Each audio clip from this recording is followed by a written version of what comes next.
Hi అండి. ఈరోజు మన వీడియోలో క్రిస్పీ స్నాక్ రెసిపీ వచ్చేసి సేమియాతో ఆలు కట్లెట్స్. టేస్ట్ అయితే చాలా బాగుంటుంది. ఇలా మనం క్విక్గా అప్పటికప్పుడు సింపుల్గా ఈ స్నాక్ని చేసుకొని టేస్టీగా తినేయచ్చు.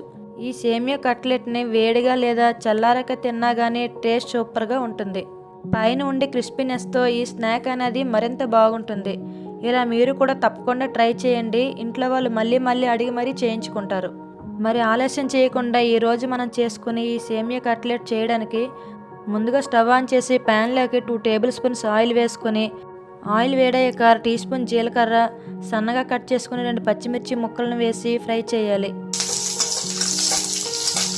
ఇవి కొంచెం ఫ్రై అయ్యాక సన్నగా తరిగిన 1 ఉల్లిపాయ ముక్కలను వేసి 2 నిమిషాలు ఫ్రై చేయాలి. తర్వాత 2 టేబుల్ స్పూన్ల క్యారెట్ తరుగును వేసి ఫ్రై చేసుకుందాం. క్యారెట్ అనేది ఆప్షన్ మాత్రమే, మీ దగ్గర లేకపోతే మానేయచ్చు. ఇది కొంచెం ఫ్రై అయ్యాక 1/2 టేబుల్ స్పూన్ అల్లం వెల్లుల్లి పేస్ట్ని తీసుకొని ఫ్రై చేసుకుందాం. ఇవన్నీ కూడా ఫ్రై అయ్యాక కొంచెం కొత్తిమీర వేసుకొని ఒకసారి కలుపుకోవాలి. 3 మీడియం సైజు ఉడికించిన బంగాళదుంపలను స్మాష్ చేసి వేసుకొని లో ఫ్లేమ్లో ఒక 2 నిమిషాల పాటు ఉడికించాలి.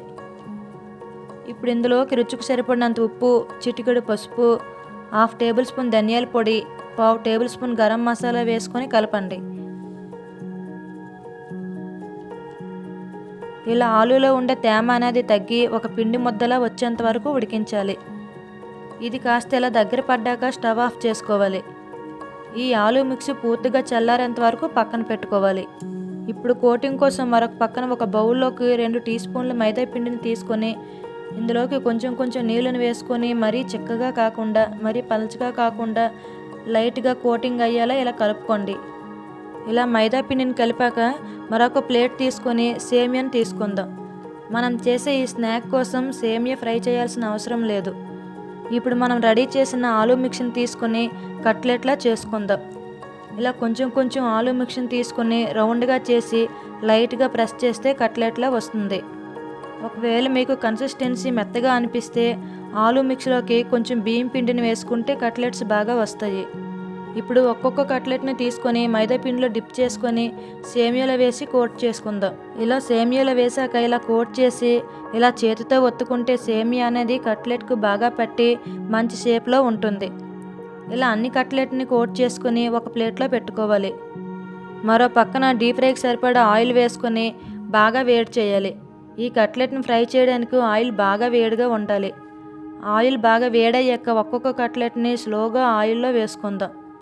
ఇలా అన్నీ కూడా ఆయిల్లోకి తీసుకున్నాక మంటను మీడియం ఫ్లేమ్లో పెట్టి ఒక 2-3 నిమిషాలు ఫ్రై చేయాలి. 2-3 నిమిషాల తర్వాత ఈ కట్లెట్ని స్లోగా మరొక వైపుకి టర్న్ చేసుకుందాం.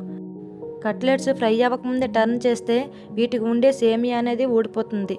కాబట్టి ఇలా కొంచెం ఫ్రై అయ్యాకే మరొక పక్కకి టర్న్ చేసుకోవాలి. మరో పక్క కూడా 2-3 నిమిషాలు ఫ్రై చేసుకుంటే మన సేమియా కట్లెట్స్ అయితే రెడీ అయిపోయినట్లే. ఇలా లైట్గా గోల్డెన్ బ్రౌన్ కలర్ వచ్చాక ప్లేట్లోకి తీసుకోవాలి. చాలా సింపుల్గా స్నాక్ చేయాలంటే ఇలా ట్రై చేయండి. క్రిస్పీగా టేస్టీగా ఉంటాయి. ఈ స్నాక్ రెసిపీ మీకు నచ్చితే ఒక షేర్ చేసి లైక్ చేయండి. అలాగే మన ఛానల్ని సబ్స్క్రైబ్ చేసుకోండి.